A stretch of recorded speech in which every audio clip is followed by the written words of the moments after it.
Hi everyone, we're joined by head coach Phil Neville. We'll start with general comments on the match, coach.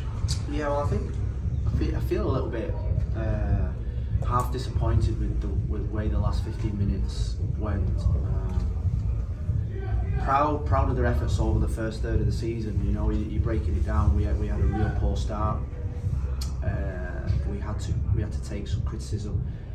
It was a new team, young as in in development, and we had to battle through the storm in the early part of the season. Then we came into some confidence, some victories. We started to gain momentum, a culture, and identity.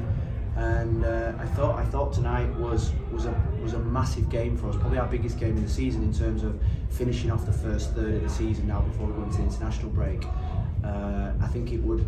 I challenged them before the game about the belief that I have in them, but sometimes the belief that they don't have in themselves, and that I see them as a playoff team. Tonight was that step to the playoffs, I felt, and it was a pivotal moment. We had to dig in. We had to show. You listen to them in there. They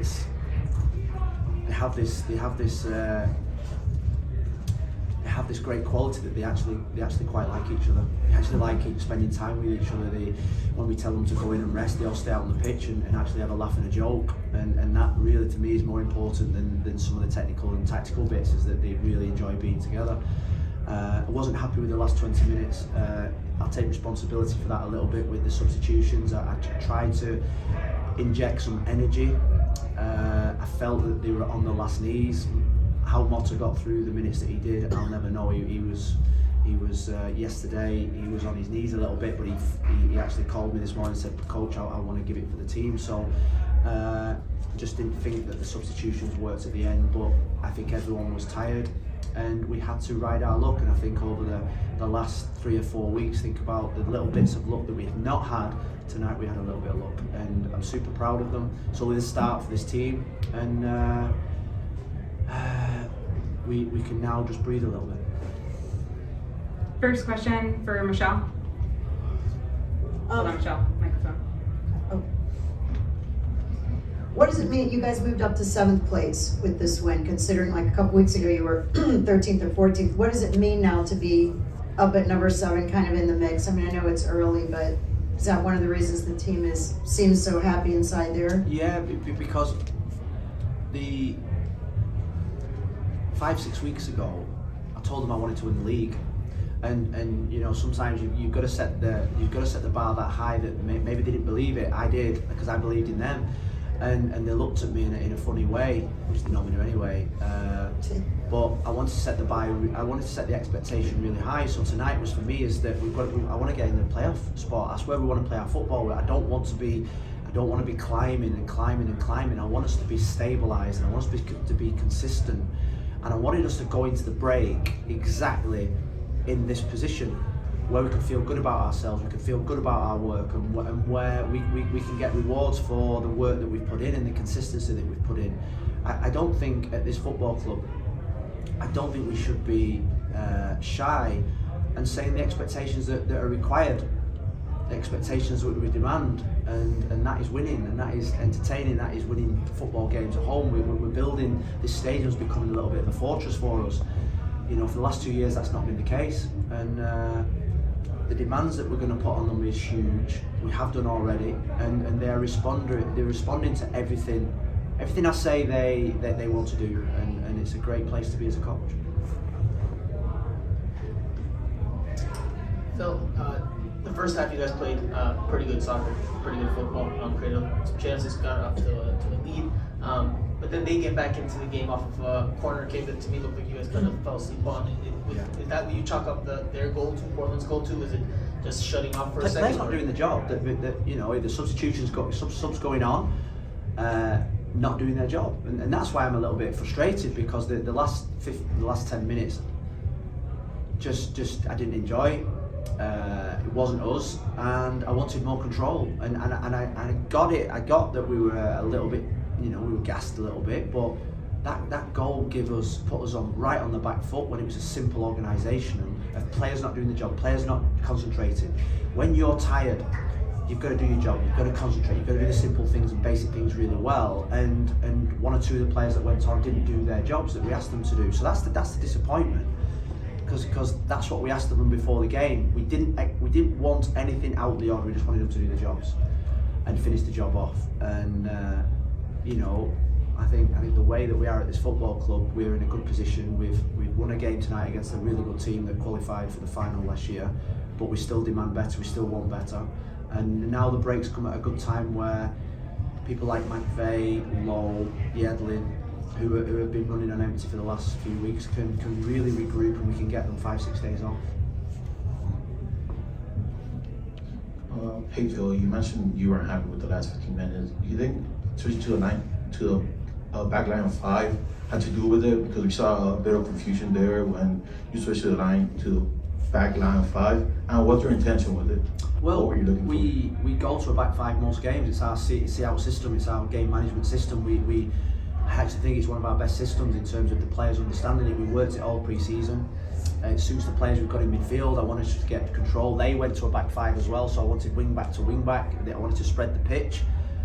I mean, really, the goal that they scored put us under immense pressure, and that wasn't because of the system. That was just because of lack of concentration and discipline. So, and opportunities in the final third to be ruthless. Opportunities in the final third to be 3-4-0 up. That's the challenge. That's my challenge to Campagna. You know what I mean? He scored a brilliant goal tonight. I think he should have scored another goal after that. I think Robert Taylor has got 3-4 more goals in him with the quality he's got. Bryce Duke's got an opportunity. Robbie Robinson's got an opportunity. Ariel. I'm like, now we need 5-6 players to score 5-6 goals this season. We're not probably going to have someone apart from Campagna that's going to go out and score 20-25 goals. We're going to have to really flood the team with goals. So the ruthlessness is what we need. Scott next, and then we'll move over to the Zoom. For those on Zoom that have a question, please don't forget to raise your hand. Okay, Coach, let's talk about the week that you've had. You had a hard-fought draw against Philadelphia. You won against New York 2-0, and then you've played a team here that's 10th place, you know, in the Western Conference, same amount of points. The energy I saw coming out of the gate was extremely impressive, knowing that you jumped on these guys and you had them on their heels for a while, and then you had them backpedaling. And we played 131 minutes on Wednesday against Orlando. Red Bulls, Philadelphia, you know, you think about the games that these guys have had, it's been incredible, inhumane in terms of the minutes that McVeigh's had and Gregory's had. It's fantastic, and we're a fit team. We've got probably one of the best performance departments in the whole of America, MLS. We've invested a lot of money. The ownership backed me so much, so that me and Chris could bring in the best, and we brought in the best, and I think we're now one of the fittest. And the teams that we've played over the last 3, 4, 5 weeks have been some of the top teams, and I'd say that there's no team I've thought they're miles better than us. They're better than us. We can compete with every team. We've got players that I see that can compete with the best in the league, and that's what I told them today. Sometimes you play a team and you think, well, they're the yardstick. We've not played that team yet that I think they're miles ahead of us. We can compete with anyone. Philadelphia came, we went to Philadelphia, brilliant team, we competed, we should have probably won the game. And that should give us great confidence. Well, yeah, and I had one last question. You're going into the break. What are you going to do during these 3 weeks off? You have a lot of momentum. I'm going to go see my mum. What's that? I'm going to go see my mum. Okay. Yeah, I'm a bit soft like that. I'm going to go see my mum, my sister, my brother. I've not seen them for 2 years, and I'm really looking forward to spending time with for the next 4 or 5 days with my family. Austin. Congratulations on the win, Phil. Austin, you've got COVID. I do. It's really annoying. I know. I hope you're okay. Trip to Orlando, but it is one. Thank you. I appreciate it. A couple of quick ones. First one, if you could give an update on the injury to Robbie Robinson, and then also I wanted to ask about the substitution of Bryce Duke at halftime and what you chalked that up to. Obviously, it worked out with Robert Taylor getting the goal, but was it an injury thing or a fitness thing or a yellow card thing? Robbie's okay. Bryce got booked. He then had another challenge, and I just felt he was one tackle away from getting sent off. We couldn't afford to go down to 10 men with the state of the energy in the squad. He's going to be a top player. I didn't want to bring him off. Some of his passing I've got to say he's an absolute dream. We had to make that substitution. Bringing Robert on, he scored the goals, so that was good, but it was purely because of the yellow card. And I felt with the way that he plays, he's a little Rottweiler in there. He can just put his foot in, and one more tackle I thought he would be enough, and we couldn't afford to go down to 10 men. And Alex? Hi Phil, congrats on the win. Hi, Alex. I just want to talk about La Familia for a second. You know, you talked about making Drive Pink a bit of a fortress. I was just wondering how important it is, to have the fans behind you guys during this win streak, and how important is it to make Drive Pink a fortress, to make it intimidating for the opposition to come over here and play and try to get great points.